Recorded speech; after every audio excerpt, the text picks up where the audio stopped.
Your brain needs support, and new Ollie Brainy Chews are a delightful way to take care of your cognitive health. Made with scientifically backed ingredients like Thai ginger, L-theanine, and caffeine, Brainy Chews support healthy brain function and help you find your focus, stay chill, or get energized. Be kind to your mind and get these nootropic chews at ollie.com. That's OLLY.com. These statements have not been evaluated by the Food and Drug Administration. This product is not intended to diagnose, treat, cure, or prevent any disease. How do you feel great on vacation? Like really good? Easy. You go to Aruba. You'll spend your time relaxing on cool white sand beaches and floating in healing blue water. You'll immerse yourself in natural wonder and find your center on an island where things move at your speed. You won't just feel great, you'll feel relaxed, renewed, and ready for life. That's the Aruba effect. Plan your trip at aruba.com. This is Optimal Relationships Daily, episode 2152. This is How You Live to Be 103 Years Old, by Bradley Charbonneau of PassTheSourCream.com. Hello, everybody, and welcome to another Sunday bonus episode of ORD, brought to you by me, Greg Audino. And this time around, I'll be sharing audio from an old episode of Optimal Living Daily, the main show in our network, which focuses on all sorts of personal development content. So with that, here is Justin with the post and his commentary as we optimize your life. This is How You Live to Be 103 Years Old, by Bradley Charbonneau of PassTheSourCream.com. Creativity in, creativity out. Life needs circulation. Even a car's engine needs to turn, sometimes to turn fast and clean out the gunk that builds up over time. But there's a process, a flow, a circle, a cycle. We have so much input every day: media, conversations, thoughts, even just taking a walk. It's practically a hurricane of overwhelming sensory data. What's a brain to do with it all? We need an outlet. All of this information is coming in. Think of a garden hose in a bucket, but it never turns off. It just keeps filling, keeps coming in. Pretty quickly, it's going to overflow. Is that then wasted water? What if we could use it, harness it, filter it, and then send it back out as something even more useful? This is how creativity works.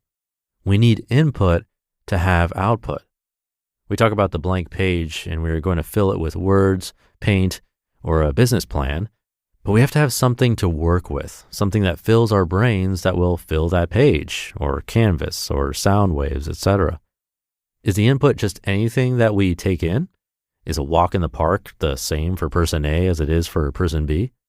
If person A walks in the park and doesn't take anything in, maybe they need less to offload. Maybe there is less circulation of thoughts, ideas, and creativity. If person B walks through the park and takes it in, filters what they want, repels what they don't want, sees things maybe others wouldn't see, and then has an outlet, then it builds a circle, a cycle of thoughts and ideas that are filtered through person B's mind to become something else, something new, something different. Who will you be when you're 103? My dear neighbor Tony is turning 103 in a few days. How many people over, say, 80 do you know who live like this? He lives on his own, no help, no nurse, nobody else. He is in excellent health. In recent years, he's been using a walker, but he gets around fine, especially if it's to show you his art. He works. Sorry, did you catch that? He works. I know 13-year-olds who are too lazy to work. That's 90 years younger. But he doesn't call it work. It's what he loves to do. This is creativity. This is output. He has a sense of humor. I tend to classify older people into glass half full and glass half empty. His cup runneth over. He reads the newspaper, watches movies, and listens to music. This is input. He eats white bread, doesn't drink, and often has frozen TV dinners. If you don't know what a TV dinner is, it's better that way. And he gets at least 8 hours of sleep a night. There are probably other reasons he's reached such a milestone in years. I'm focusing on the fact that he works and gets input. Take a human body or a car engine, take your pick. Both need to move, to turn. They survive and thrive on input and output. Stuff goes in and stuff goes out. The more it moves or turns or cycles, the better. It keeps it clean, healthy, and alive. Creativity needs both input and output. I keep forgetting that you don't know Tony. He's an artist. He's been an artist most of his life, which almost certainly is longer than you've lived your entire life. He paints and he sculpts. He still works. He still draws and sketches and creates new characters. His characters on his canvas come to life. They have names and personalities. Ask him, he'll tell you all about them. But he also has input.